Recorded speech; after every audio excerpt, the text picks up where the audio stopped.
Vote চুরি ইস্যুতে সরগরম রাজ্য রাজনীতি। এফআইআর নিয়ে বিরোধীদের পাল্টা চ্যালেঞ্জ দিলীপের। যাবতীয় অভিযোগ নস্যাৎ প্রদেশ বিজেপি সভাপতির। তথ্য প্রমাণ থাকলে তা প্রকাশ্যে আনুন। বিৰোধীৰ যি এফআইআৰ সেই এফআইআৰৰ কোনো বেছ নাই।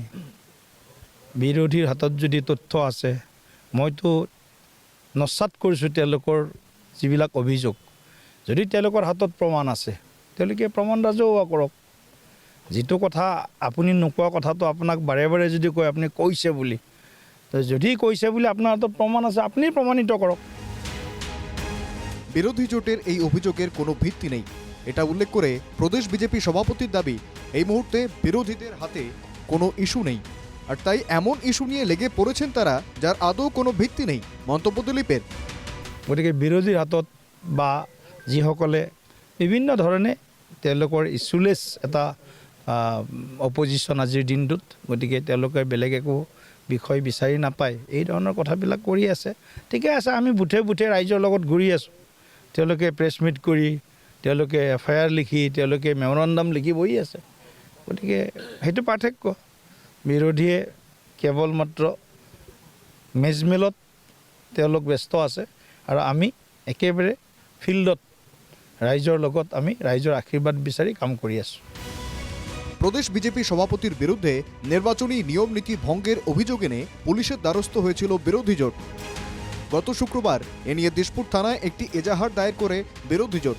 এজাহার দায়ের করার পর সাংবাদিকদের সঙ্গে কথা বলতে গিয়ে প্রাক্তন কংগ্রেস সাংসদ রিপুন বরা বলেছিলেন, অল পার্টি ডেলিগেশন সকলোবিলাক আমাৰ বিৰোধী দল আমি ঐক্যবদ্ধভাৱে আহি আজি আমি দিশপুৰ থানাত আমি বিজেপি দলৰ ৰাজ্যিক সভাপতি দিলীপ শইকীয়া সাংসদ তেওঁৰ বিৰুদ্ধে তেওঁৰ ওপৰত ইলেকশ্যন কমিশ্যনৰ আইন অমান্য কৰাৰ বাবে আৰু ৰিপ্ৰেজেণ্টেশ্যন অফ পিপুলছ এক্ট ভংগ কৰাৰ বাবে পুলিচক তেওঁৰ ওপৰত কাৰ্যব্যৱস্থা ল'বৰ কাৰণে আমি আজি এখন মেমৰেণ্ডাম দাখিল কৰিছোঁ।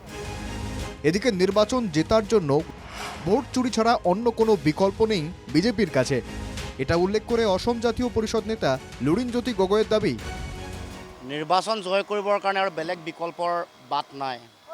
ভোট চুৰি কৰাক বাদ দি তেওঁলোকৰ বেলেগ কোনো ৰাস্তা নাই, কাৰণ জানে যে অসমৰ সকলো ৰাইজে বিজেপিৰ বিৰুদ্ধে ভোট দিবৰ কাৰণে ইতিমধ্যে ঐক্যবদ্ধ হৈছে, আৰু আমাৰ বিৰোধী ৰাজনৈতিক দলসমূহ আমি ঐক্যবদ্ধভাৱে আগবাঢ়িছোঁ।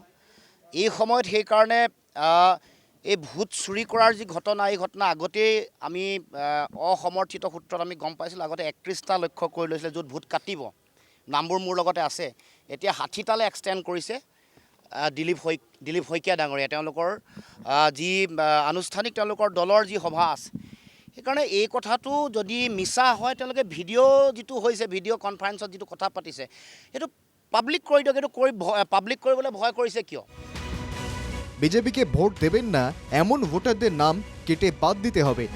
4 জানুয়ারি দলীয় কর্মকর্তাদের নিয়ে আয়োজিত এক ভিডিও কনফারেন্সে দিলীপ শইকীয়া প্রকাশ্যে এমন মন্তব্য করেছিলেন বলে অভিযোগ বিরোধীদের। যদিও বিজেপি ভোট চুরির এই অভিযোগ অস্বীকার করেছে। এক্ষেত্রে বিরোধী দলের দাবি ছিল ভিডিও কনফারেন্সের সেই ছবিগুলো প্রকাশ্যে আনতে হবে। এবার সেই একই কথা বললেন দিলীপও। দাবি যার, প্রমাণ করার দায়ও তার। তাহলে দুধ কা দুধ পানি কা পানি হয়ে যাবে। সব মিলিয়ে ভোট চুরি ইস্যুতে এই মুহূর্তে সরগরম রাজ্য রাজনীতি। Bureau report, NK TV Bangla.